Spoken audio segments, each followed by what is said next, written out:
આજે આપણે ભરેલા ભીંડાની સીંગ બનાવવાની છે, તો તેને કૂણો છે કે નહીં આ રીતે ચેક કરી શકો છો તમે. હવે એને આ રીતે કટ કરી લેવાનું એટલે એમાં સરખી રીતે મસાલો સમાઈ જાય.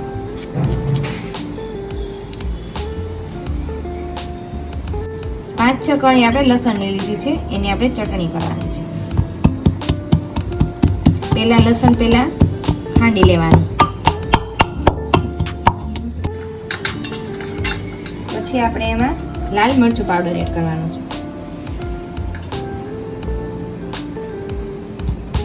પછી એને થોડું એવું ખાંડી લેવાનું.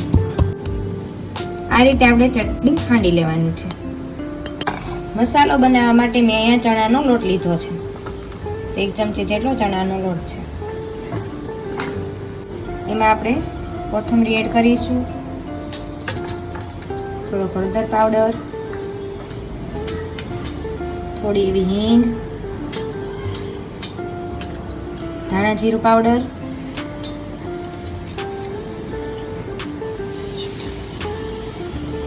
સ્વાદ પ્રમાણે મીઠું, આપણે લસણની ચટણી બનાવેલી હતી લસણની ચટણી,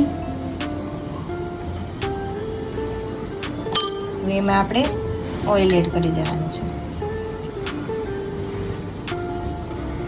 પછી એને સારી રીતે મિક્સ કરી લેવાનું છે.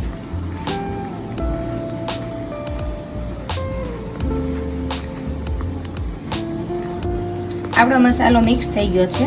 આ રીતે એને બનાવવાનું છે. હવે આપણે ભીંડાની સીંગું ભરી લઈએ.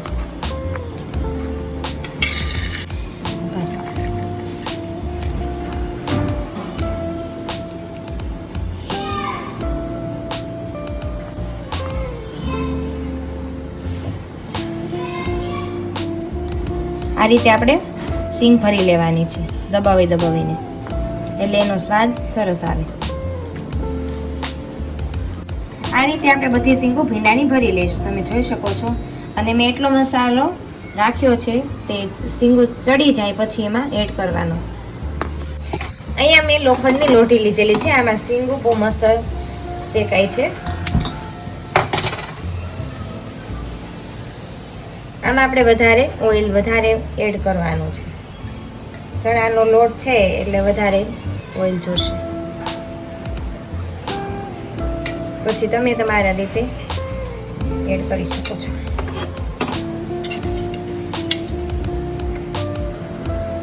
આપણે હવે તેલ એડ કરી દીધું છે, તો એને હવે આપણે ગરમ થવા દેવાનું છે.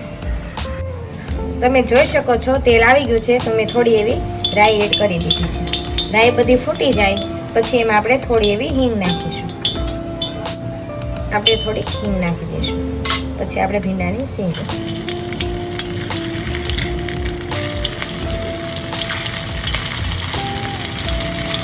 તમને એવું લાગતું હશે કે ઓઇલ વધારે છે, પણ આમાં વધારે ઓઇલ જ જોઈએ.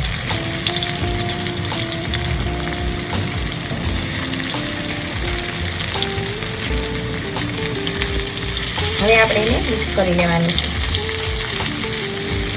ધીમે ધીમે, જેનાથી નીચે પડવા ના પડે. હવે આપણે એને ધીમા ગેસે ચડવા દેવાની છે.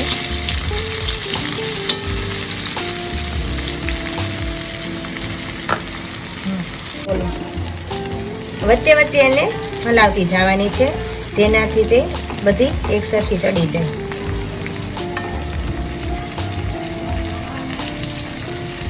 આને આપણે ધીમા ગેસે જ ચડવા દેવાની છે.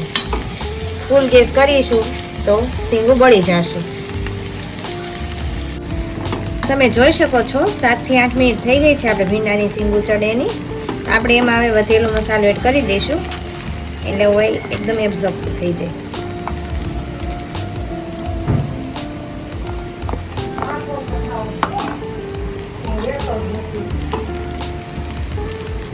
હવે એને મિક્સ કરી લેવાનું.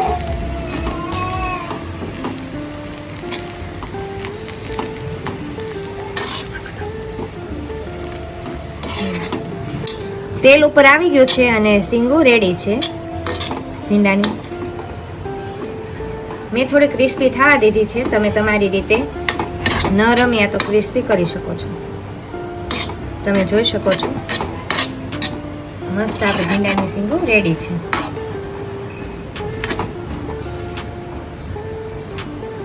વિડીયોને લાઈક અને ચેનલને સબસ્ક્રાઈબર જરૂરથી કરજો.